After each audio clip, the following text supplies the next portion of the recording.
this is where we were.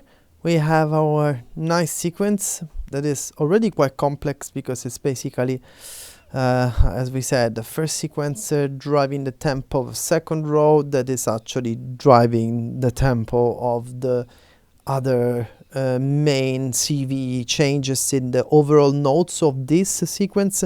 So it's like basically sequence the sequence. This is what's happening. And now I want to go from this, where we were,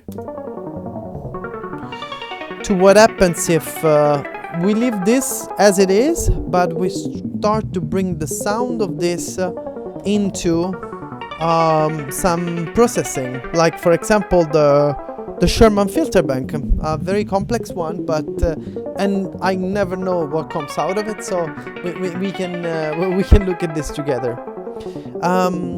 So what's gonna happen here is that I can either go via patch bay, but in this particular example it's really easy if I simply do this and take the output of this Sherman. As you can hear, it's already like somehow going into self-resonance. Let me reset a couple of things. Jeez, this is already amazing, to be honest. This, I would actually, if I was in my own recording session, I would already record the super low frequencies and stuff like this, which sounds absolutely intense and amazing.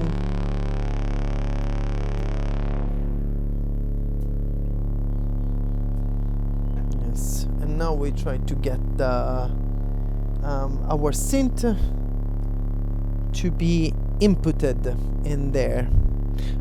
For this I will need a little jack cable.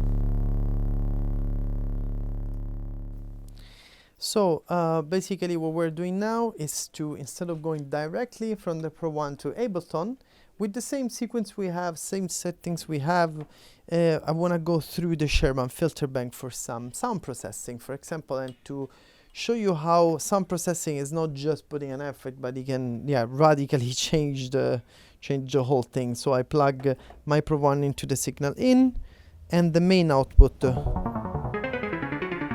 right now you are hearing almost the same thing as before because it's bypassed, okay, as you can see.